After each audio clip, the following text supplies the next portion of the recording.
Good morning, everybody. My name is Jared O'Leary. I've been drumming since 1998, and I still got plenty to work on. Today, I'm working on limb independence. I'm working out of this book. It's called 50 Ways to Syncopation. It's by Dom Moyo. Inside of it are 50 different ways that you can work on limb independence patterns using the 20 charts in Dom's book or the 55 charts on my YouTube channel. Now, the way that I'm practicing limb independence is largely based off of Gary Chester's idea of limb interdependence, which he talks about in New Breed 1 and 2.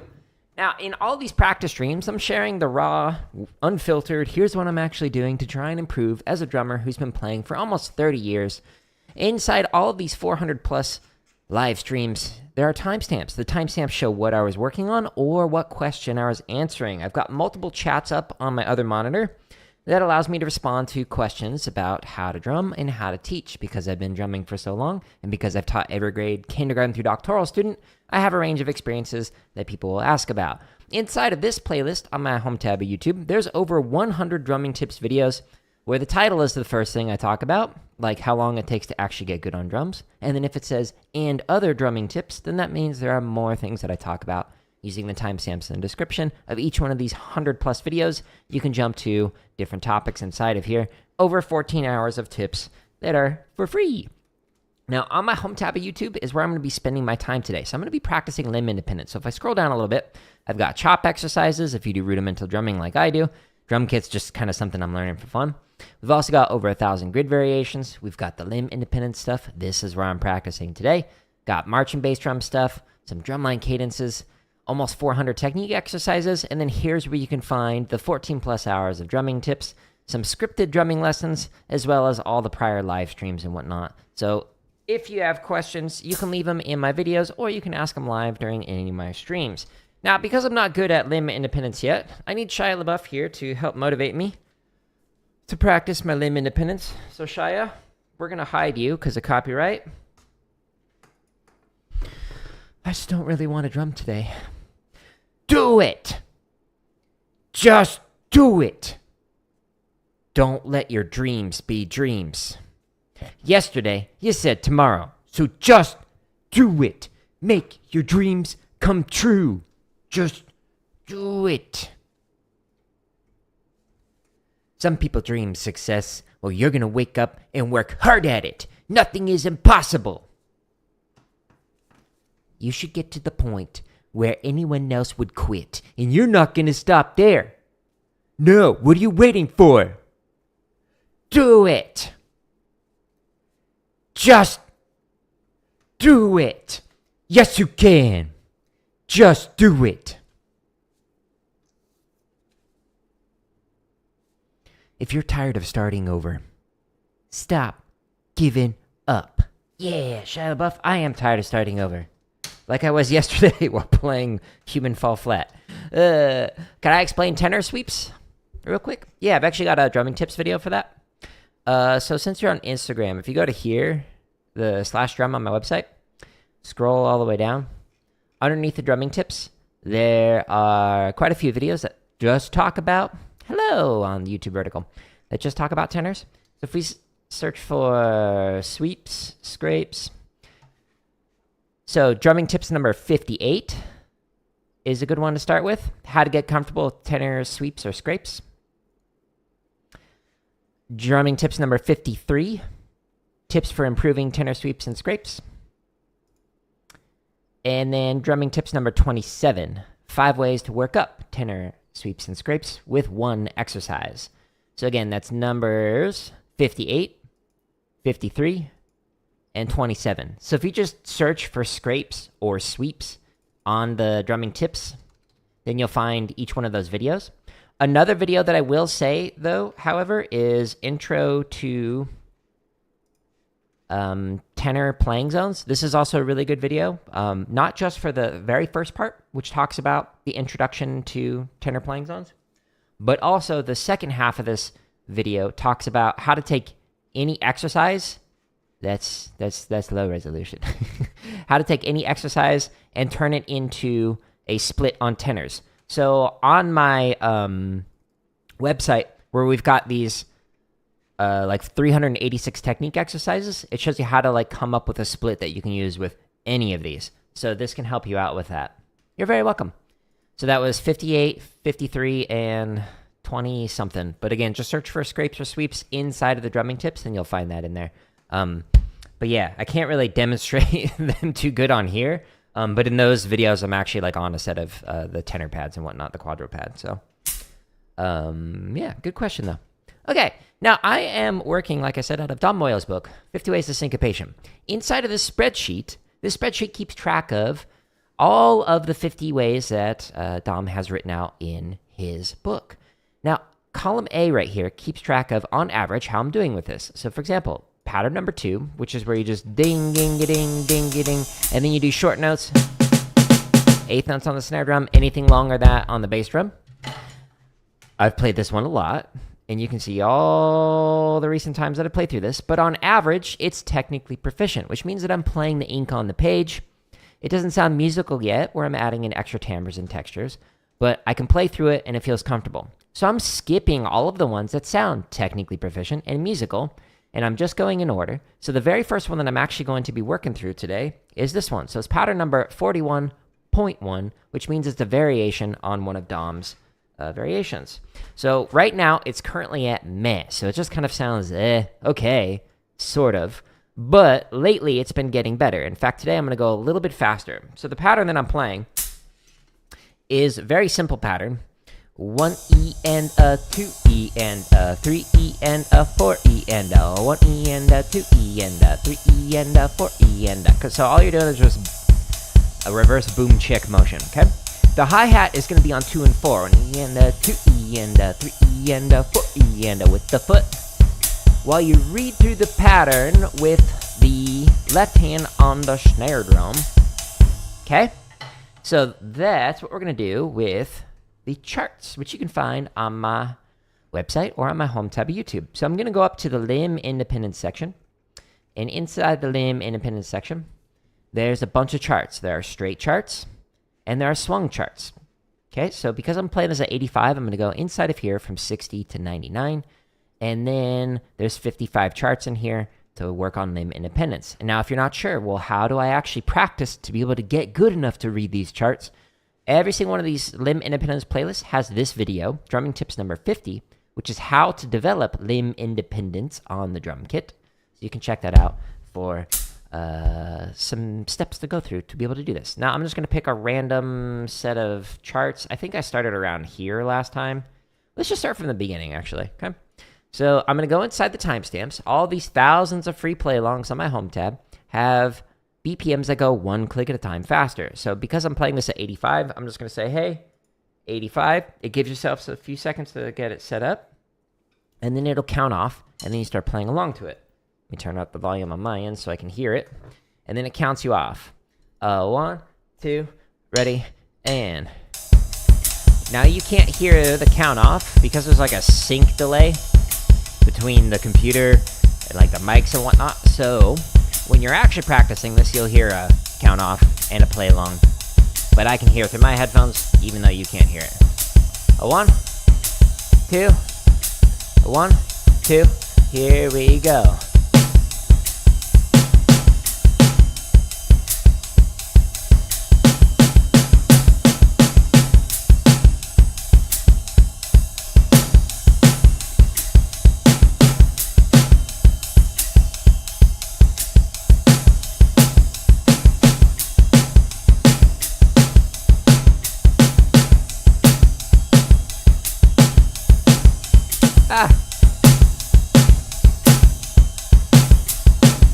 Messed up the hi-hat.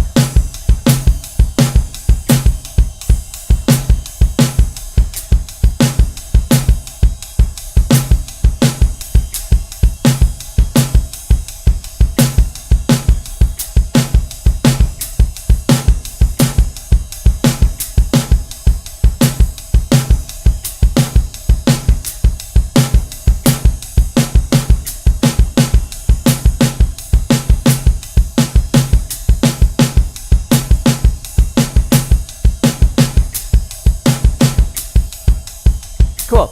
Now I'm playing this on the right cymbal for the right hand. You can play this on the floor tom if you want to make it more like kind of simulating a double bass, because you get that like low feel. But because this is my like tabletop, I got all my stuff set up here. I'm just putting on the ride. 1, 2, 1, 2. Here we go. Timing was a little off. Whoopsies.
Cool.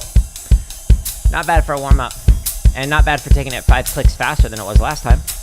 We're making progress on this. What was it, like 3 weeks ago when I first started playing this, I couldn't even like play like this, just the right side of my body, like the alternating between the hand and the foot. So progress is being made. Yay. 1, 2, here we go. It's still slow, but you know. What? Read that wrong. Hooked on phonics. You failed me.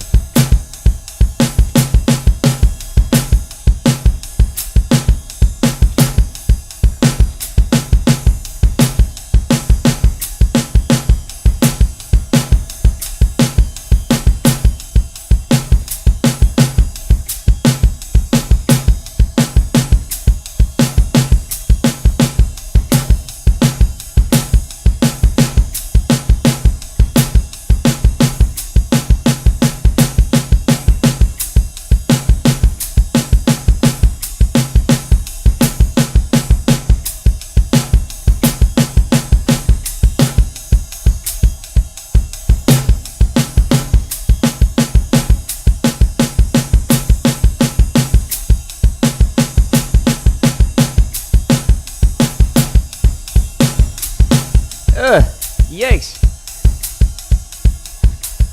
I actually don't know how to read music or words at all. I've been faking it the whole time. I just have the timing set so that I'm playing an 8th note after whatever I hear in the play along. That's called a joke in case anybody doesn't understand my sense of humor. 2, ready, and...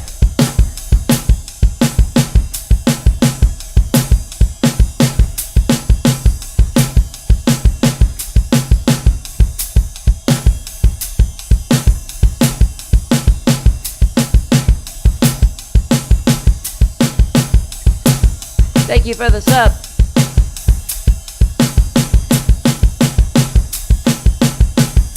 If you're here for the drumming stuff, the home tab has over 2,000 videos. Play-alongs like this one, and over 14 hours of drumming tips to help you refine your playing, like I'm doing in, you know, this practice stream. Just use the playlist headers to kind of guide, well, what do I want to work on? Do you want to work on stick control, endurance and speed, chops, whatever.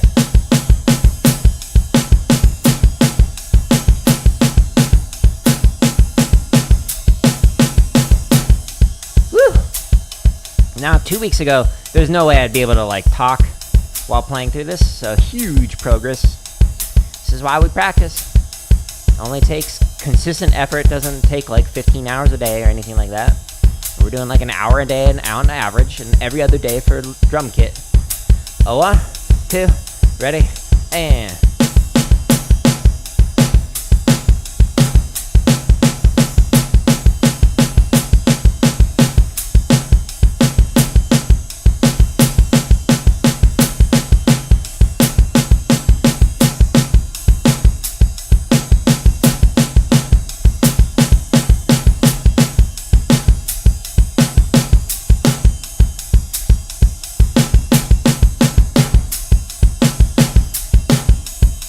I've actually got a couple of videos I can help you out with that. Give me a second. It's a little hard to read this and your text, but it seems like you're asking about getting into an indoor group. So hold on a minute. Good question though.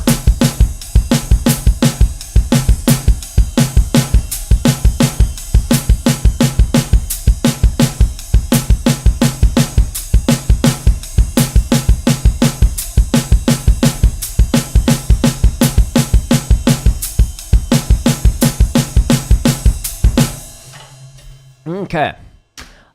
So if you've only got a month left, let me hide that for a second. It's not a ton of time to practice. So there's actually a drumming tips video where somebody was asking about like how to prepare for auditions, and I was like, it was during one of my gaming streams. So I'm actually playing, I think it was Harry Potter, the Hogwarts Legacy. So if you go under the drumming tips, this is on my home tab of YouTube, and audition tips. Yeah, so drumming tips number 71. So there's a lot of tips in here that I recommend in terms of like what to do to prepare for it, how to train your focus for the audition itself. I also talk about like not letting your mistakes snowball when you're in the audition process. And then the importance of understanding that like not everyone sees and hears your mistakes. They're so focused on themselves, so don't focus on other people. So this starts with like some stuff to do to prepare for auditions, as well as what to do in terms of when you're in the audition itself. But what I'll also add to what I talk about in that, again, this is drumming tip number 71, is when you have like a fixed deadline, like a month before, is set a date of like, here's when I want to have everything sounding great. That gives you enough buffer time. So what I normally recommend for like an audition is for a month beforehand, that's when you're like solid, ready to go. So that way, if you're like get sick or you get an injury or just, you know, life happens and you can't practice as much as you would, you got a whole month buffer time. So what I'd recommend for you, if I was in your scenario and I got a month until auditions, is I would say a week before, everything needs to be at performance tempo. So what does that mean? I have 3 weeks to practice. So if I have 3 weeks to practice between now and then, I want to slow everything down and start at like 40, literally, and just go one click at a time for every single one of the exercises, just refining everything to make sure that it's nice and relaxed while marking time and just fluid motions and whatnot. So that way, as you practice between now and then, you'll get more comfortable with the timings, with the technique, with the motions, like the splits if you're doing splits or whatever. And then you have that last week to just like refine things and really get into like good habits of like good sleep, eating right, maybe doing meditation, like or attention training, however you want to think of it, to just get yourself into a good mindset. So that when you show up at the audition, you are fresh, as opposed to like exhausted, like, oh, I've been practicing last minute or staying up all night, like trying to learn this exercise. Like that level of stress will lower your performance abilities. I guess I can do the stretch and massage while I talk about this. So the next 3 weeks, if you have a month, slow everything down. If you can use the play-alongs that I've got, then that makes it so that you can like actually practice listening in. But if you can't use play-alongs, like if their exercises are way too different from the stuff that's on there, then just take a metronome, put the subdivision on or whatever, mark time to it, and just start super slow, like literally at 40, and just go one click at a time and try and figure out, okay, if my performance tempo is 160 and I'm going to start at 40, how many times do I need to practice this each day for the next 21 days, 3 weeks? So set a goal for each day of like, okay, I'm going to play through it, I don't know, maybe 10, 15 reps. So today I'm going to go from 40 to like 55. And then tomorrow I'm going to go from 55 to like 60 and just keep going up however many clicks you need to go in that like 3 week window. And that way you have very manageable set of goals for that period of time. So it's like a realistic, oh, this is actually doable. This is not going to be completely overwhelming. Because when you may have heard me say like, hey, start at 40 beats a minute, you may have been like, what? Like, how is that going to be enough time to be able to improve, blah, blah, blah, blah, blah. But if you're just doing like one rep at a time, just going one click at a time, and you have that goal of each day, it might only be like 5 reps. It might be 10 reps. That is very doable. Set aside consistent amount of time each day and try not to let things impact that practice time. That is like your most important thing that you need to focus on. Well, hello. How'd your audition go? So between now and then, be like, okay, every day from this chunk of time, I'm going to practice this thing, and I'm going to like put my cell phone on like silent mode and not let anything distract me, because the most important thing to do is to get your hands and your mind into the mindset of being able to do the audition at your best ability. And I will say, I mentioned it in that video, again, it was drumming tips, what was it, 71, that the most important thing that you can do to prepare for auditions is not just your hands, but it's also like preparing your mindset to be in a good focused state of mind. And since you have a month to do that, that is a good amount of time to like really get yourself focused and dialed in, and like get rid of any of the distractions that are going to consume other people. So one of the things that you could also do is like take a month off of, I'm not going to watch social media. Like I'm not going to, unless it's like my drumming tips on YouTube or like other people's instructional stuff. Like if I'm not learning from it, I'm not going to consume it, because it's just taking away your time from practicing. It's distracting you from getting better, etc. So really focus for the next month and treat it as your job, because it could be the most important thing that you do between now and then, depending on like how much you rank this in terms of your priority for like what you want to do. You got into the next round for auditions. Congratulations. That's awesome. GG's. Hard work's paying off.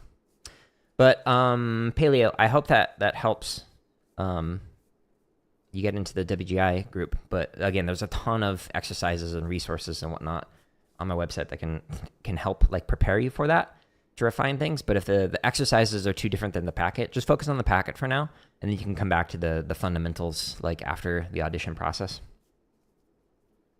Only one round left and it's tomorrow. That's awesome. Yeah, breathe a sigh of relief. Like, since you have the second round of auditions from today to tomorrow, just like schedule some time where you actually just decompress. Don't like just wind yourself up and get super tight.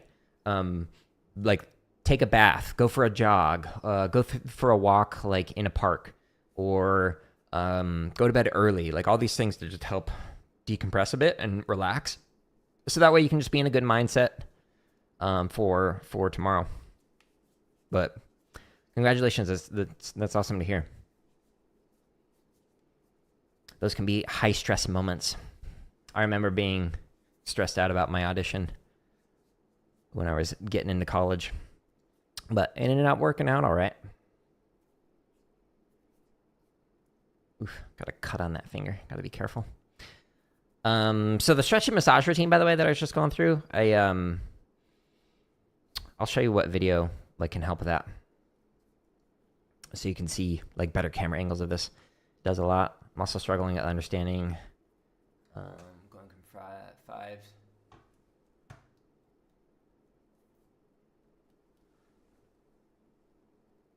Oh, getting from flam 5s to actually work in your hands. Oh, I got a fantastic exercise for that. Paleo, good question. So let me show you 2 things. So we'll go back to the home tab here. Oh, you can stop playing. Thanks. So if we scroll down, again, drumming tips. So this is where there's 71. So drumming tips, the audition tips is the one. It's very easy to spot because I'm playing Hogwarts Legacy. It was during a gaming stream where some people were asking about how to improve for auditions and whatnot. But that one will help elaborate on it more. But under the drumming lessons right here, this is where you can find, if you scroll down, this hand routine saved my drumming. The one that says pain-free drumming in the thumbnail. That one talks about like the stretch and massage routine and gives like better camera angles of what I was just kind of doing while I was talking.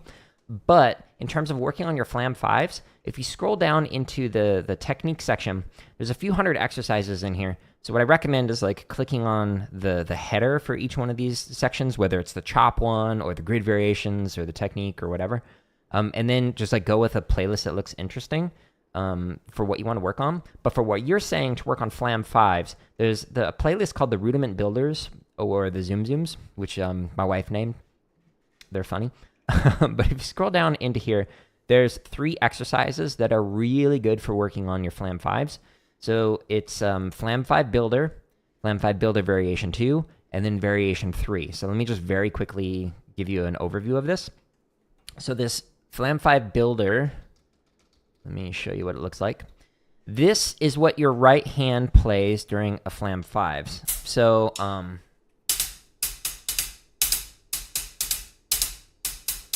so we all know the dun da da dun dun da da dun when you're playing flam accents, right? Okay, but when you're doing a flam 5, you have those diddles in there. So this one, this play along will allow you to hear what your right hand's doing, and then you slowly layer in one left hand at a time. So in this instance, we're adding in a grace note right here. And then the next measure, or the next line rather, we're adding in this left hand accent. And then we're adding in a left hand diddle right here.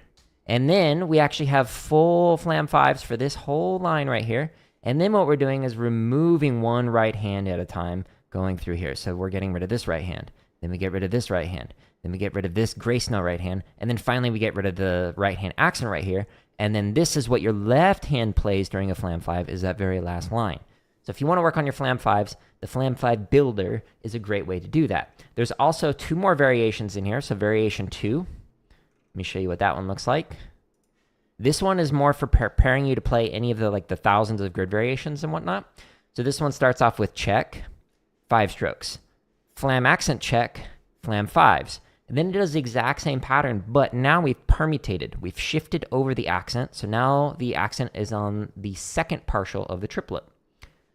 And then when we do it again, we do it for the third partial of the triplet. Okay, so that one could be good for you if you want to get into some more advanced variations of flam 5s. But the variation 3, it keeps the flam 5 as check, 5-stroke, flam accent, flam 5. That's stationary the entire time. Or, sorry, the accent's stationary the entire time. But this one is now permutating the rudiment itself. So now it's tap 5s, and then ta-cha-da-da-da. And then we move it again, so it puts it so that the 5-stroke starts on 3, and the flam 5 starts on 3. So that one could also help you out with your flam 5s. So again, this one is inside of the Rudiment Builders playlist. So you can find this on the Home tab. You scroll down into the Technique section, click here, and then Rudiment Builders playlist right here. So the flam 5 builder. So that'll be a great one to work on. What top 3 rudiments would I recommend to master? Kenneth, are we talking rudimental or drum kit? What advice would I give to my 17-year-old self? There's a lot. This might not be what you're expecting, but go to a therapist. So when I was 17, so when I was in high school and then my undergrad, I was severely depressed and suicidal. And that would have been, that really held me back a lot in different ways, because when I was thinking about those thoughts, I was not like thinking about improving. And like in various areas in life, whether it's like drumming or my health or whatever. And so going to a therapist is probably the best thing that I ever did. And I didn't do that until my like midway through my undergrad-ish, something like that. So when I was 17, it would have been really helpful to just go to a therapist.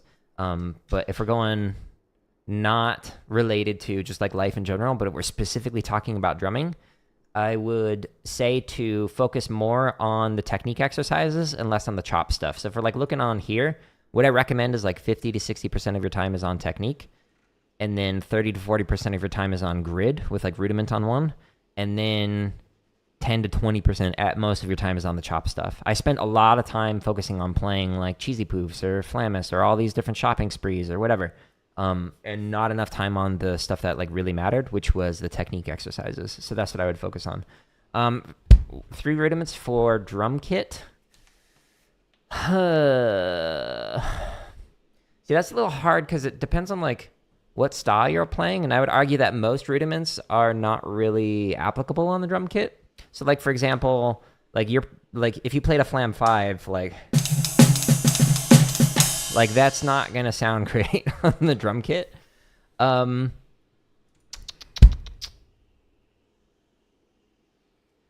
trying to think if I want to answer it a different way than you asked it, because it's a good question, but give me a moment to think about it.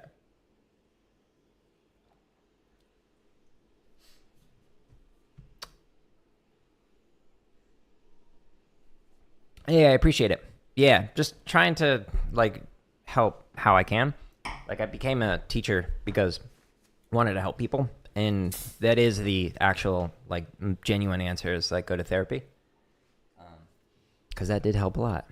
And I wish it's like one of those things that like more people need to talk about is the importance of mental health and whatnot, and how that can have a profound impact on your life if you are heading in a positive direction with it.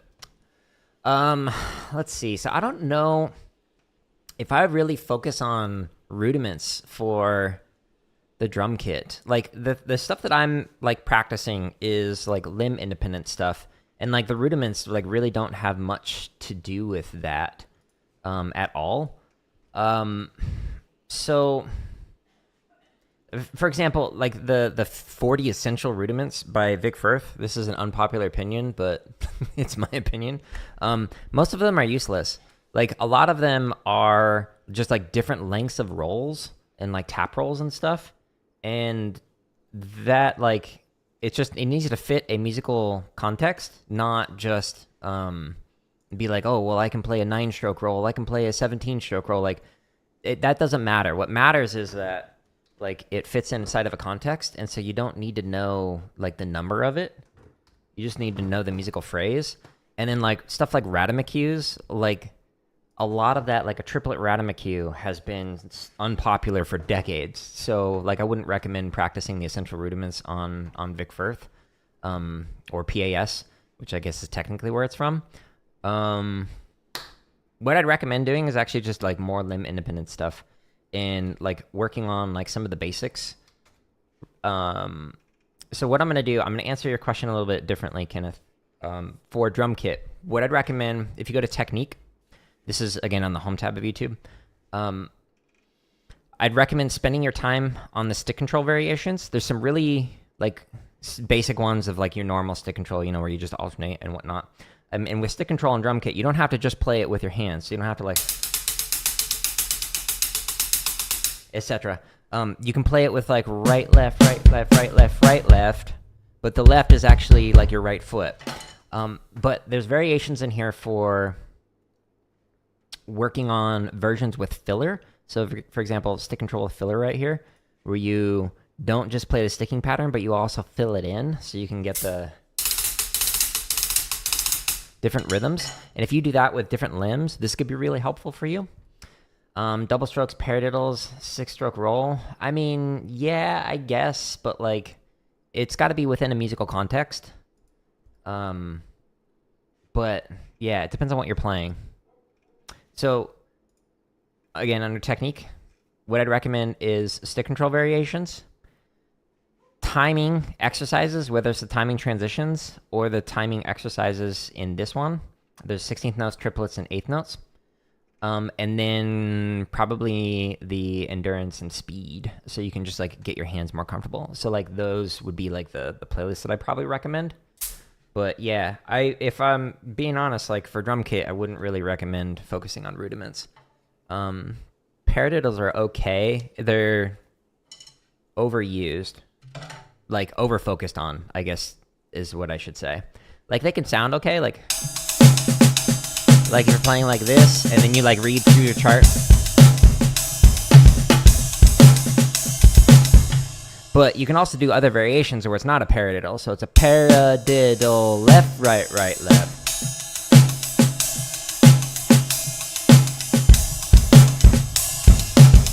But, I mean, it depends on what you're doing. So your hands are going to be doing different things. What are some of my favorite drummers? I know this is a cop-out, but I am my favorite drummer because I'm the only drummer that I can improve. And I like that feeling of progress. But, like, most of my favorite drummers tend to be more rudimental drummers. That's what I tend to really focus on. Like, people like Murray Gussick, Colin McNutt, like, are just fantastic performers and composers. But if I were to go with, like, drum kit, 2 from Sleep Token is a beast. Very, like, able to blend a lot of, like, jazz fused with, like, metal and whatnot. So he is fantastic. And then Steve Gadd is a phenomenal drummer music-wise. Dom Moyo, who's the person who I'm working out of this book, 50 Ways to Syncopation, he's the drum kit professor for Arizona State University, and he's fantastic as well. So he's great. But anyways, so the pattern that I'm working on here, this is number 43, it looks like. So it's a Samba foot pattern. So boom, Okay, so what I'm going to do with the right hand is actually double up what I'm doing with the foot right here. So on 2 and 4, this is a very open sounding ostinato pattern. What you normally do is like, or something like this on the ride, but instead we're just keeping it nice and open while you read through the charts on the left hand. So I'm going to the limb independent section, and we just did 1 through 5, I think. So I'm going to go into the straight charts, and because I'm playing this at 155, I'm going to go inside of here, and I'm going to go to 6 through 10, and then just read through these patterns at 155. So in all these thousands of free play-alongs on my home tab, I'm going to the timestamps, and I'm able to select 1 BPM at a time. In this case, I'm doing 155. If you need to go slower, cool. If you're better than me, cool. You can go faster. These like charts go as fast as 240, so I got you covered there, and they go much slower. Thank you for the like. Okay, so this is the ostinato. This is the part that just keeps staying consistent the entire time while reading through this. And then, thank you for the like, reading the patterns with the left hand.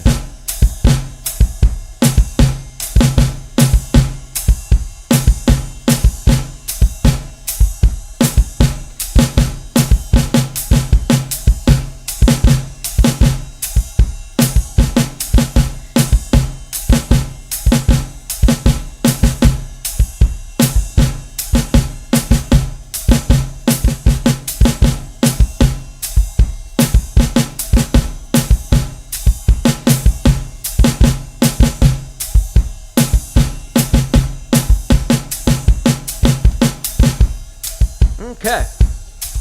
It's feeling fairly comfortable. There's quite a few Samba variations in Dom's book, but this one's a pretty open one, especially for this like right hand ostinato. 2, ready, and...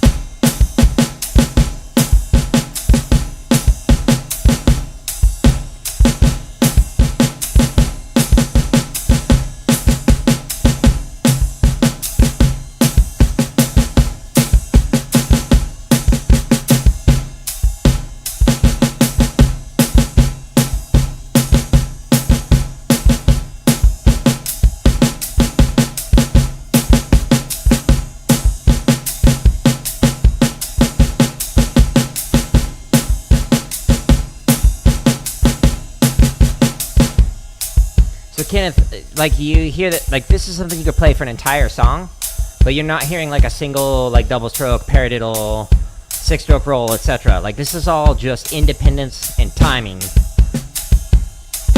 which is why I recommend those playlists.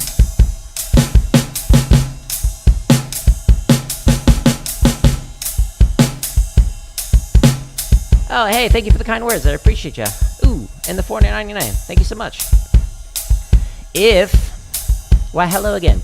If you want to support the channel, which you don't need to do, I do appreciate it though, you can do so and get 400 plus videos that are all scheduled to release. The membership is 99 cents. That's the cheapest I can make it. There's like a join button on each one of these videos, and then that gives you early access to over 400 videos that are scheduled to release. But again, you don't have to do any of that. I really appreciate you for the contribution, but I want to make this all free.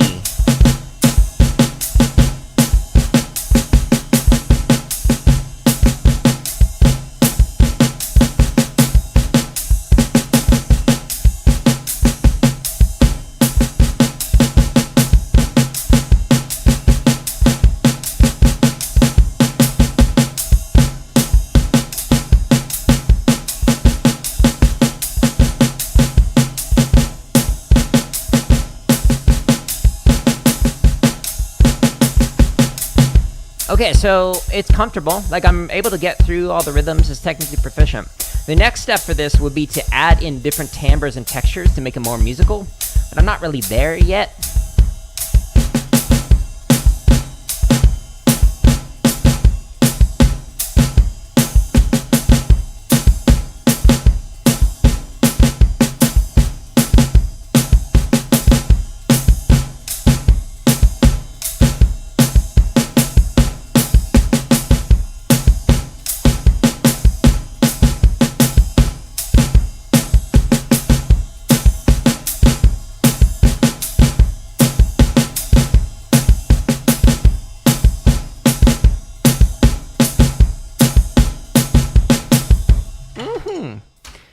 Again, I appreciate you. This a peach? I think I can hard it. Yeah! So, again, this join button right here, when you pull it up, it makes me yelling in my own headphones. It's 99 cents, and there's over 400 videos, so a new play-along releasing every day. So if you see a video that says members first, I promise it's coming out for free. I don't want any of this to be behind a paywall. So, like, I don't sell a course, I don't sell an app, I don't teach privately anymore, etc. I just want this to be for free, but if you want that early access, you can get it for that 99 cents. I had fun with this at 155. We did not graduate from it yet. Column A is the one that keeps track of how I'm doing on average. And again, we're focusing on the stuff that just kind of sounds bleh at the moment. This one, we just started playing the other day. On average, it needs a lot of work. So here's what it is. I just pasted it so you can see it. But 115 I did it last time, and it was musical. Interesting. Okay, let's try it at 115 again. So the pattern is what? Triplets? Oh, okay. So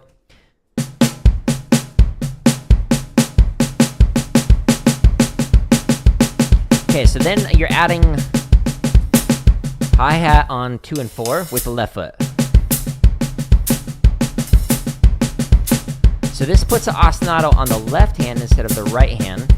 And then you're reading through the pattern on the floor tom or on your cymbal, whatever you want to do when reading through this. Okay? So I'm going to put it on the ride because, you know, this is my tabletop. So we're going to leave our table alone. So I'm going to go back to my home tab. And now I need to go into the swung charts so I can practice this limb independence pattern. I'm scrolling down to the limb independence section. At the bottom of this section are all the swung charts. It's the same 55 charts, but these are swung play-alongs. Okay, so we just did 6 through 10, so I'll just go ahead and go to the next one. If you keep switching what charts are playing, like groups of 5, it makes it so your sight read it. That way you can be handed a chart and be like, hey, we're going to play this song next. And you're like, cool, I got this. If you memorize it, then you might make it sound good, but you're not pushing yourself to, oops, it's muted. You're not pushing yourself to practice the things that you need to do to improve, which could be like sight reading a chart. Forgot I still had it on mute. 2, 1, 2, ready, and. Now the first line of each one of these charts is just keep in time, so you can play your ostinato pattern, or you could improvise if you want to, whatever you want to do. 1, 2, 1, 2, here we go.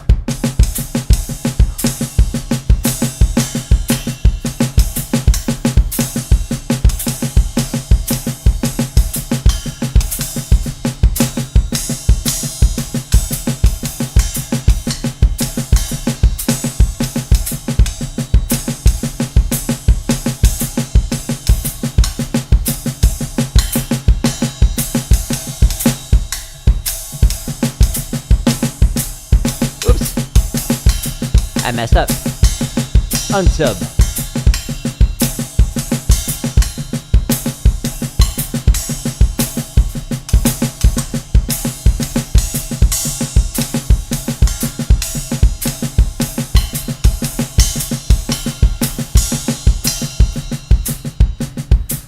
sorry.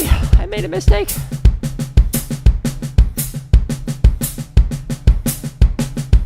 I don't know why this, like, ostinato pattern is very, like, calming. It's kind of like a train. Choo-choo.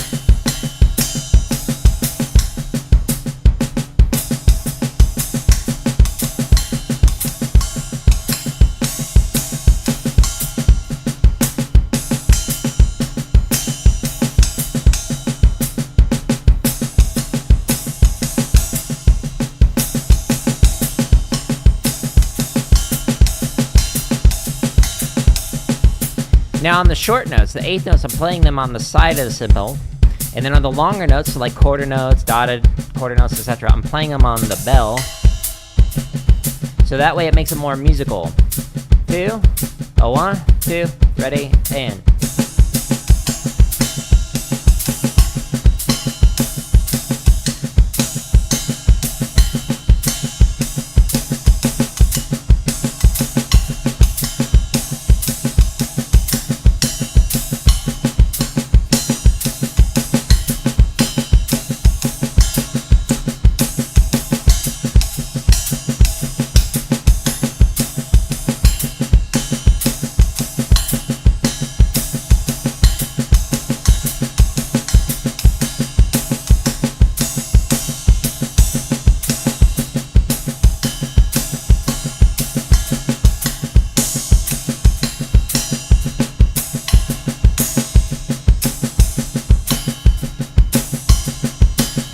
Now, any mistakes I'm making are not a result of, like, the limb independence. It's, so far been just, like, reading errors. So again, would not recommend Hooked on Phonics. It did not work for me. 2, ready, and.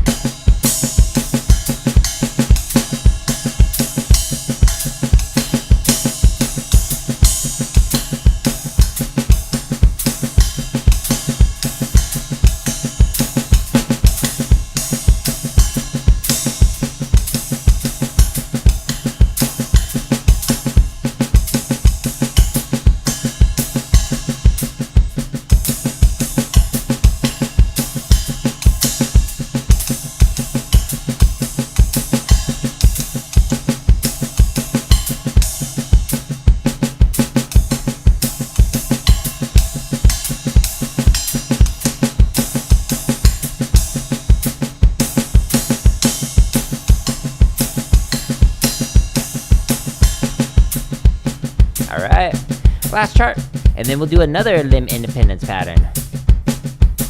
You only need to spend a few minutes on each pattern each day, but if you're learning it, maybe spend like at most an hour, otherwise your brain will just have diminishing returns on the practicing. Just be consistent with it.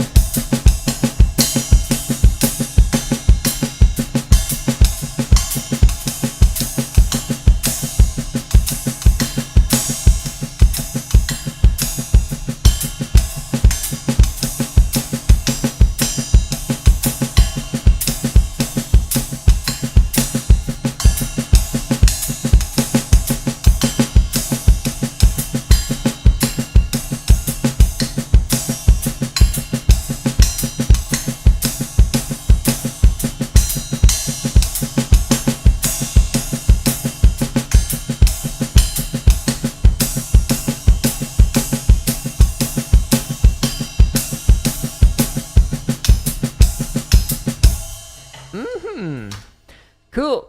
That felt comfortable. I was making it more musical rather than just playing the ink on the page.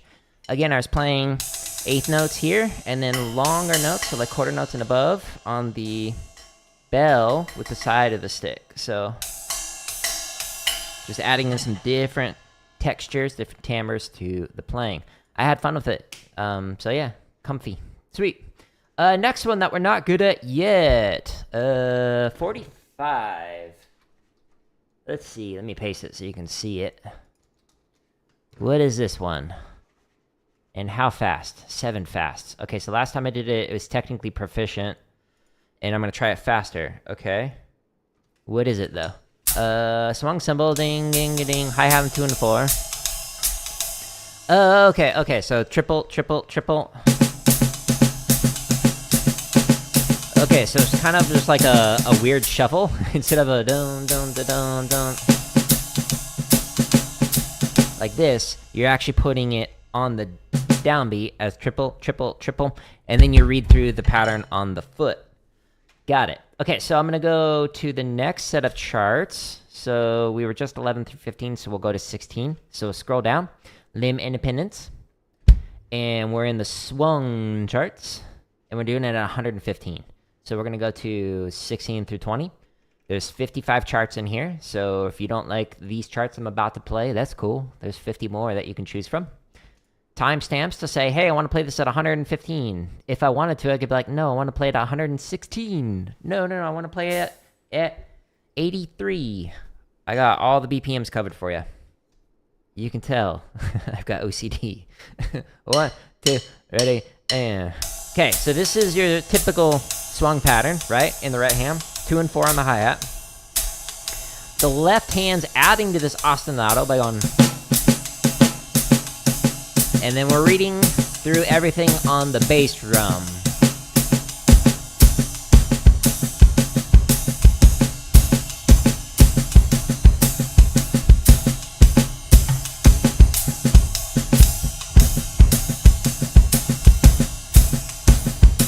Read it wrong.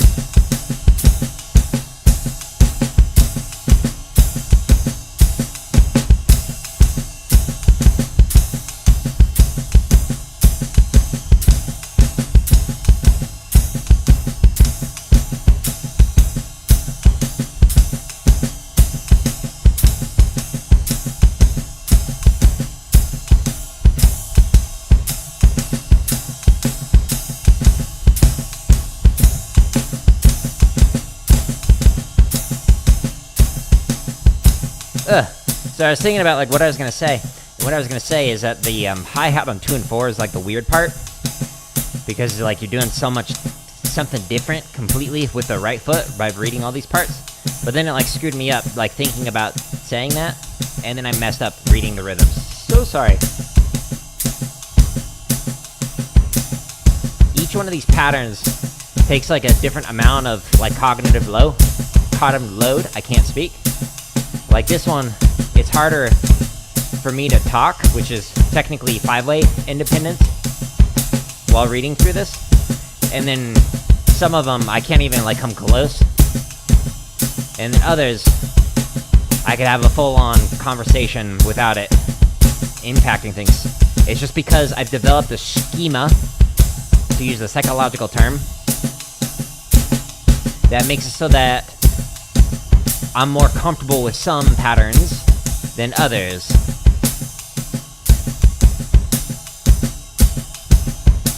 Like, there's a lot of Samba variations in Dom's book, so Sambas, generally speaking, require less of my brain power than, like, some of the weirder ones, like I've been playing today. But when I'm first learning it, like, I can't even, like, read rhythms while playing through the patterns. I'm just terrible at it. Gotta train your brain in order to be able to do this. And then it makes it look effortless, and then people go, wow, you were born that way. No, watch my streams.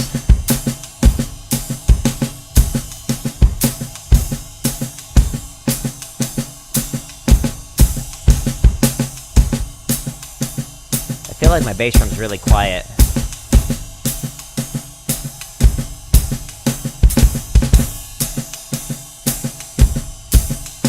I'm looking at my drum module to see if it's like messed up.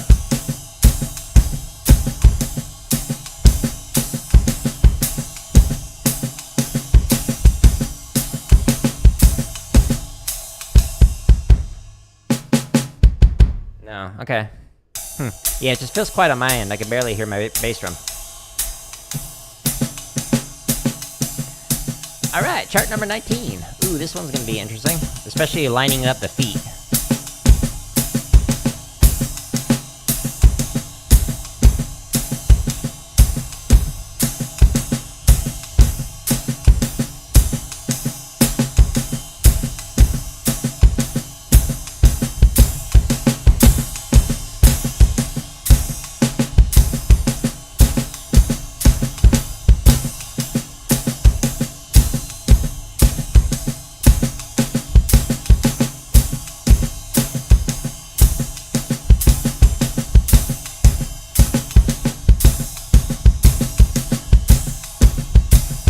Thank you for the like. Talking screwed me up.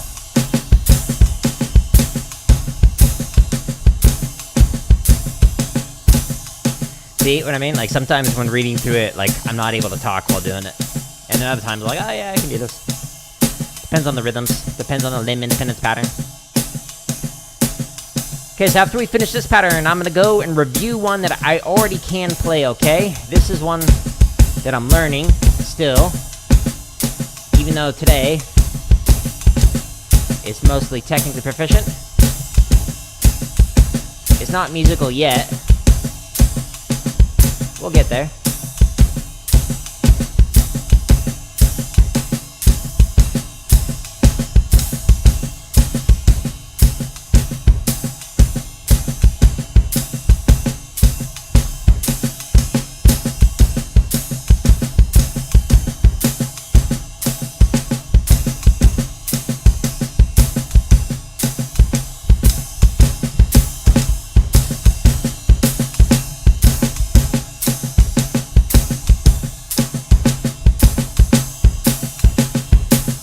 Ugh, I screwed up the left hand on that one at the end there. Mostly, though, it was technically proficient. So, on average, this is like the quality of the playing. So, I'll say it was technically proficient. And I was making progress on it. So, cool. In general, it was okay. So, I just spent the better part of the hour playing through 4 patterns that I'm not good at yet.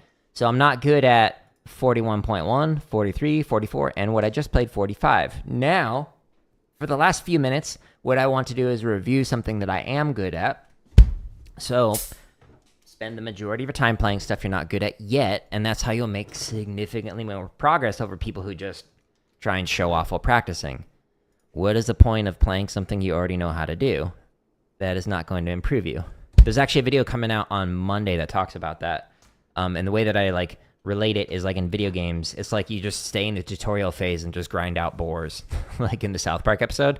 Like that is not going to get you better. What you need to do is like go to your level and higher, just to continue to improve over time, while playing. It's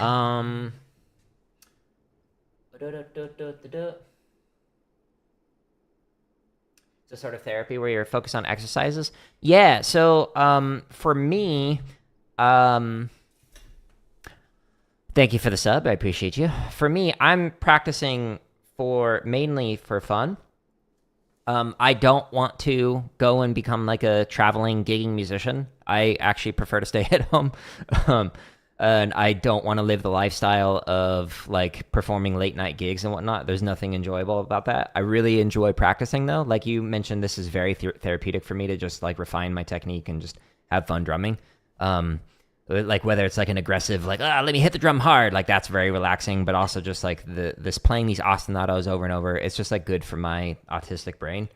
But I'm debating with myself, like, do I want to go back and teach like DCI, WGI, like an in-person group? But at the moment, I don't know. Like I prefer to create these resources like on my YouTube channel, all these thousands of resources and like the drumming tips and the drumming lessons and whatnot, like anyone in the world can use these.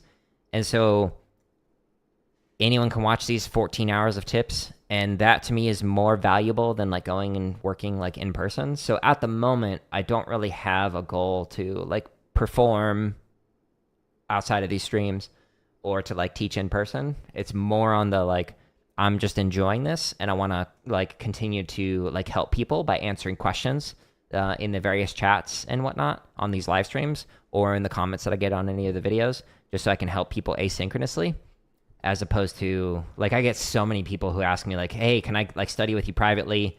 I'll do it remotely, blah, blah, blah. And it's like, I don't do that anymore. I'm sorry. So I'd rather spend the time helping a broader range of people rather than people individually, whether that's like by performing or teaching one-on-one.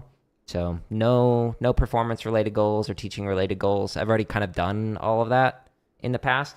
And so I know what it's like and I enjoyed it, but I prefer this more at the moment.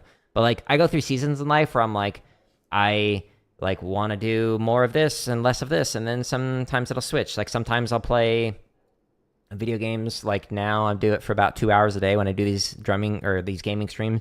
And then other days, other like seasons of life, I'll play video games more than that. Like I'll do it for like 3 hours or 4 hours a day, something like that. So that's how life is. Just kind of go through different seasons. You vote for the virtual teaching to continue? Yeah. No, I appreciate your input, Roy. You always have good questions and your good, insightful commentary and whatnot. But yeah, I want to continue this. So I've been doing this now for like 2.5 years, and I make like no money doing it. Like literally way below minimum wage, creating all these resources. But like I turned down a professorship to do this. So it was actually for teaching computer science education to graduate students, which I have no degrees in computer science. My PhD is in music education. So like I turned down a professorship to like create free content. So if I really wanted to do that, like at the highest level, I could have, but like a big deciding factor was like, okay, even though I might work with like dozens or like hundreds of like educators, future educators, whatever, I'd rather create the content that like thousands or millions of people can use for free. So that's kind of always been my guiding philosophy for the content I create. But that's why, like, if you go here on my website, so the /drum will take you to my website. And I've got, like, since 2003, I've been sharing free drumming resources. But I've also got, like, all my hundreds of presentations and then my dozens of publications, all for free. All the computer science education content that I created, like instructional videos on, like, how to use Scratch or how to use Sonic Pi or Swift or whatever. Like, all of these videos are free, like, free lesson plans, etc. So I'm just 100% in the mindset of like trying to have a broader impact to reach more people with the content that I create.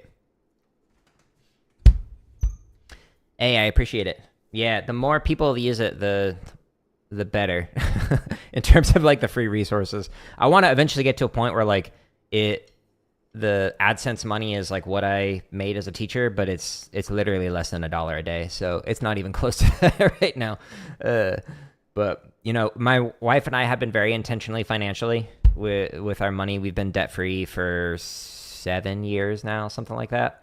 So we're able to live off of one salary because we've done that for over a decade now.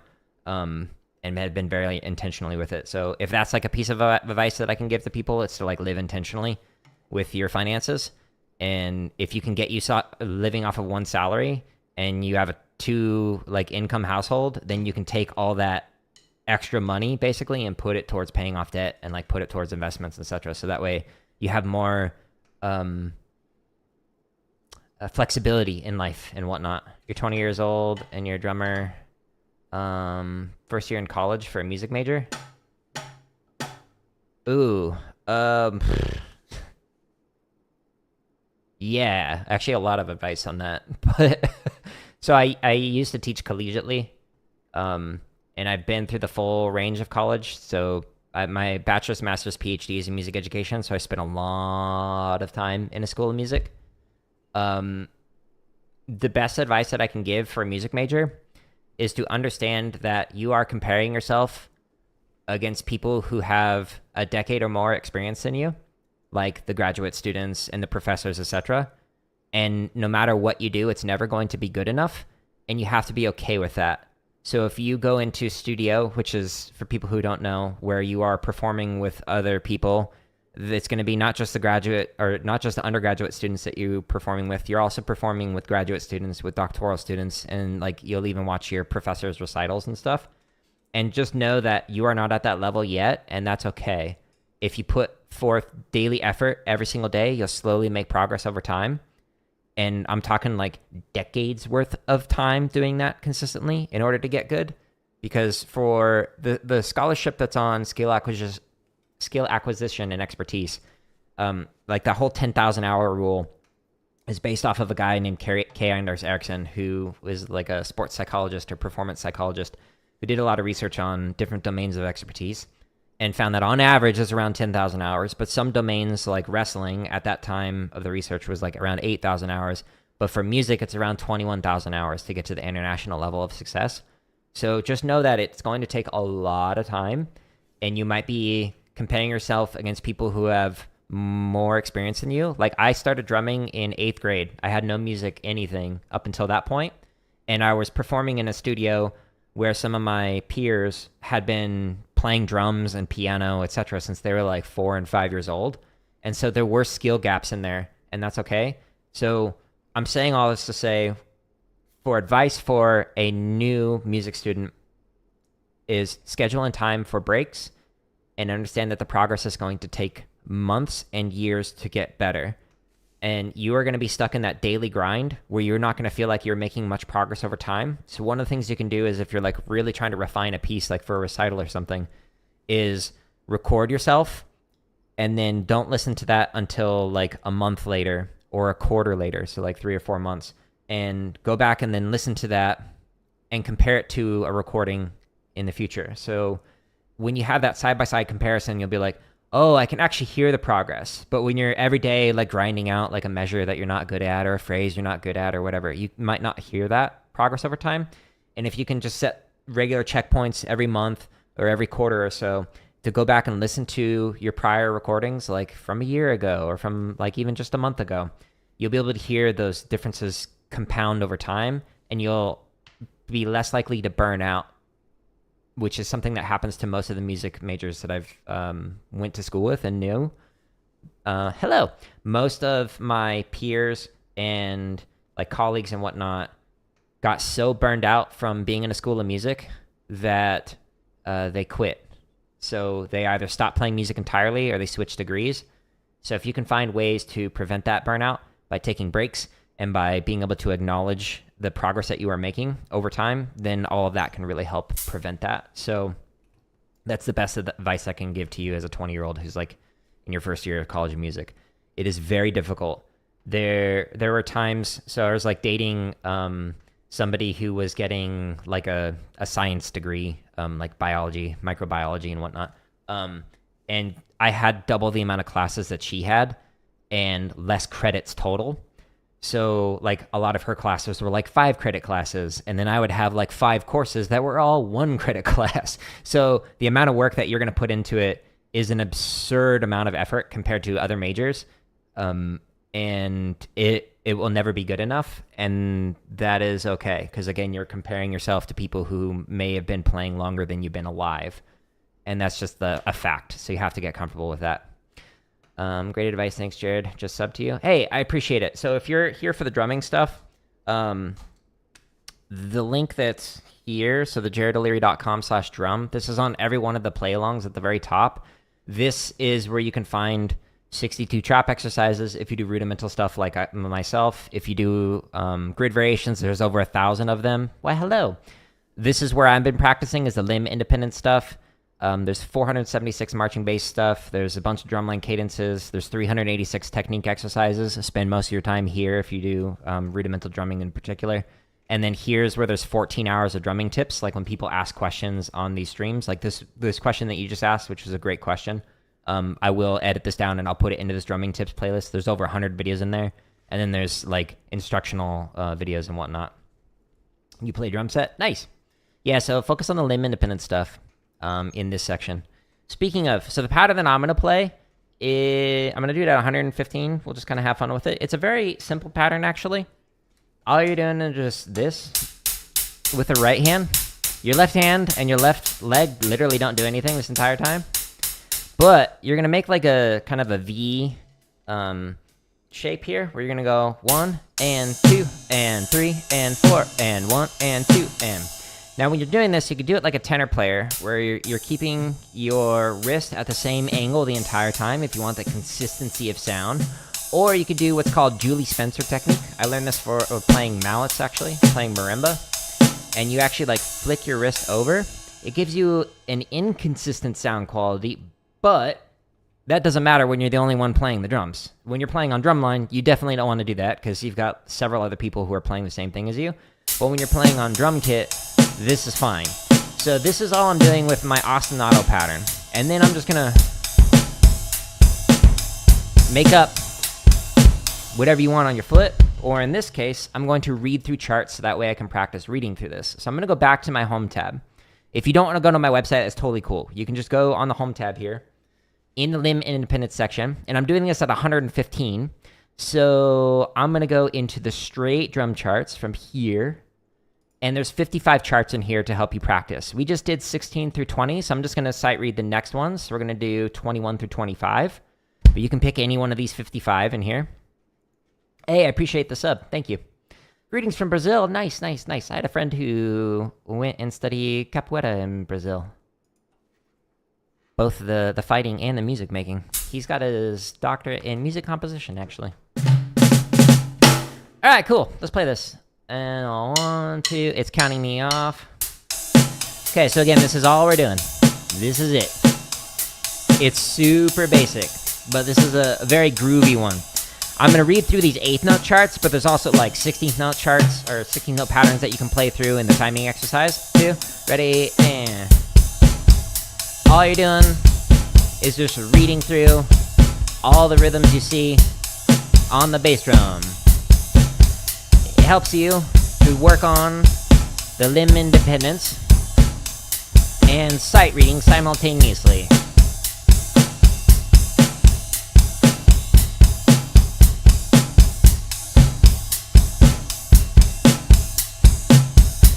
Capoeira is very cool. I agree.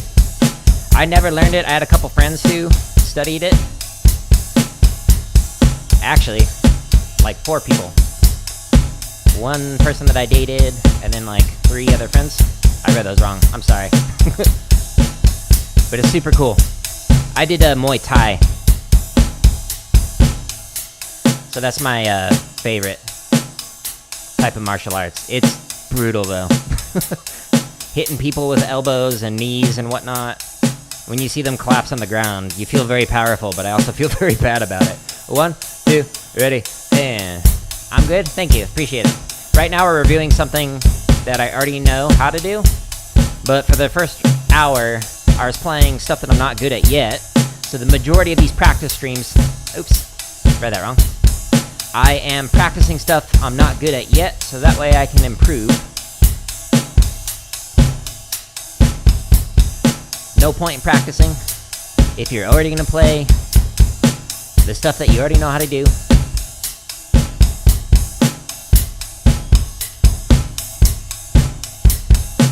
Simple, right? But this is a very groovy pattern. And while you're doing this, you can also add in your left hand.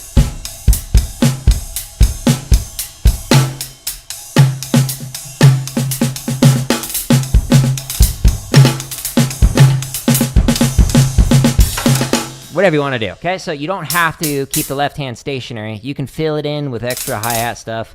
Whatever you want to do. Ready, and...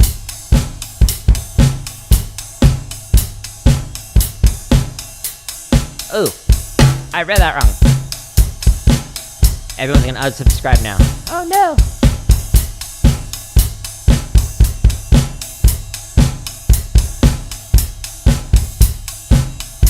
I see a lot of like intermediate and younger drummers where they will like look at a pattern like this and they'll be like, yeah, but how can I make it harder? But what I recommend doing is like, how could you make it even groovier? Rather than overplaying, how could you like enhance the other instruments you are performing with, the other musicians? Rather than like overplay. I read that rhythm wrong. Help you connect with drummers and martial arts? Yeah, no, I agree with you. Totally. I learned a lot from drumming that impacted my martial arts and vice versa. It's cool how it all connects. Like how to practice and whatnot. How I practice like high kicks or low kicks were like really informed by the drumming that I do. And vice versa.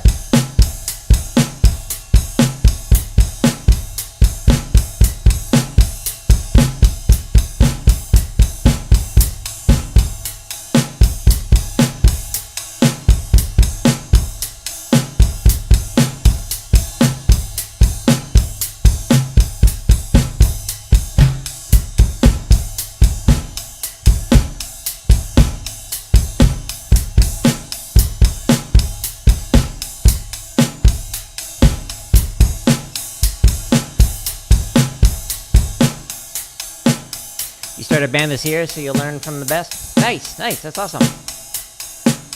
Got any advice for your right foot independence? Yeah, after this chart I'll show you where I recommend to go so you can learn how to do the independence for any one of your limbs.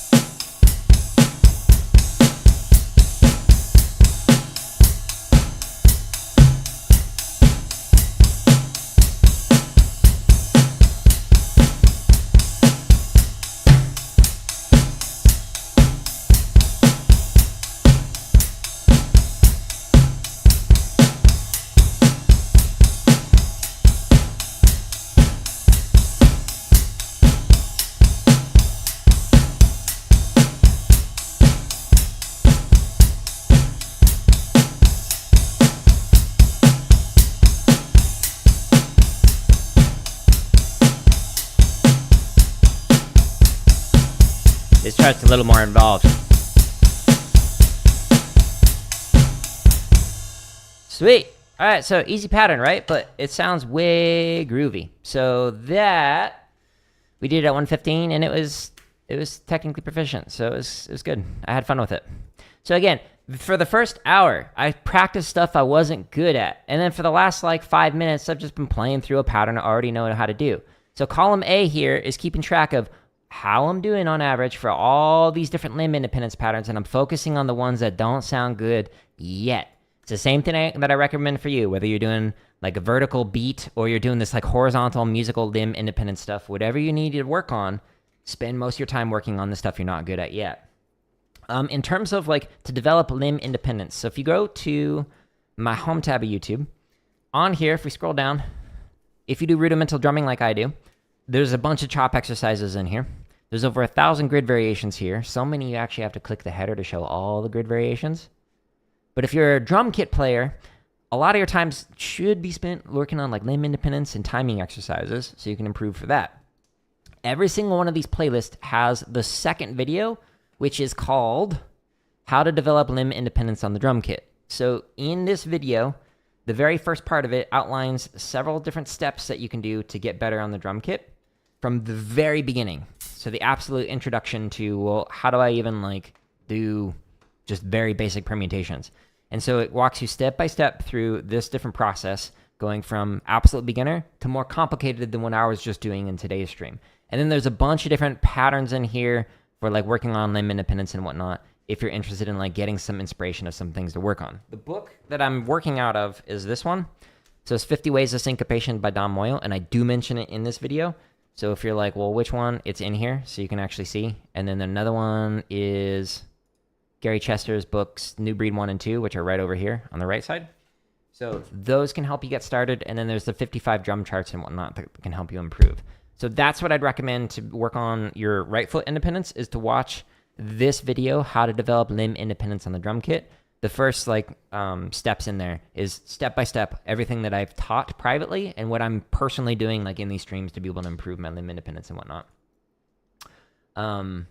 Hey, I'm glad to hear that this can help you out. But yeah, so anyways, there's like literally thousands of free exercises, play alongs on my home tab of YouTube, like a few hundred marchy bass exercises, some drumline cadences, 400 technique exercises.